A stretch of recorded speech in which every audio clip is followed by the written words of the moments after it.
BNP ক্ষমতায় গেলে আন্দোলনে আহত ও নিহতের পরিবারকে পুনর্বাসন করা হবে। সালাউদ্দিন আহমেদ বৃহস্পতিবার রাজধানীর জাতীয় অর্থোপেডিক হাসপাতালে আহতদের দেখতে গিয়ে একথা বলেছেন। পুলিশের কাজে বাধা, ভাঙচুর ও অগ্নিসংযোগের অভিযোগে বিএনপির যুগ্ম মহাসচিব শহীদ উদ্দিন চৌধুরী এর বিরুদ্ধে করা 6টি মামলার কার্যক্রম বাতিল ঘোষণা করেছে হাইকোর্ট। বুধবার মামলা বাতিলের রুল শুনানি শেষে বিচারপতি একেএম আসাদুজ্জামান ও বিচারপতি সৈয়দ এনায়েত হোসেনের হাইকোর্ট বেঞ্চ এ রায় দেয়। আজারবাইজানের প্রেসিডেন্ট ইলহাম আলিয়েভ বলেছেন, বাংলাদেশের সঙ্গে আজারবাইজানের সম্পর্ক আরও গভীর করতে এবং দ্বিপক্ষীয় সম্পর্ক নতুন উচ্চতায় নিয়ে যেতে আগ্রহী। বৃহস্পতিবার আজারবাইজানের রাজধানী বাকুতে COP29 জলবায়ু সম্মেলনের ফাঁকে বাংলাদেশের প্রধান উপদেষ্টা অধ্যাপক ডক্টর মোহাম্মদ ইউনূসের সঙ্গে দ্বিপক্ষীয় বৈঠকে আজারবাইজানের প্রেসিডেন্ট একথা বলেন। সাবেক ব্রিটিশ প্রধানমন্ত্রী থেরেসা মের সঙ্গে সাক্ষাৎ করেছেন অন্তর্বর্তীকালীন সরকারের প্রধান উপদেষ্টা ডক্টর মোহাম্মদ ইউনূস। বাংলাদেশের সাম্প্রতিক অগ্রগতি নিয়ে আলোচনা করার সময় ডক্টর ইউনূস থেরেসা মেকে বলেন, শ্রম ইস্যুটি আমাদের শীর্ষ অগ্রাধিকারের একটি।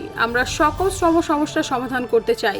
স্পেনে ফের বন্যার শঙ্কা দেখা দিয়েছে। প্রাণ বাঁচাতে বহু মানুষকে নিরাপদ স্থানে সরিয়ে নিয়ে যাওয়া হচ্ছে। আবহাওয়া দপ্তর বন্যার সর্বোচ্চ সতর্কতা জারি করেছে। বুধবার স্পেনের 3টি প্রদেশ থেকে কয়েক হাজার মানুষকে আশ্রয় শিবিরে নিয়ে যাওয়া হয়েছে।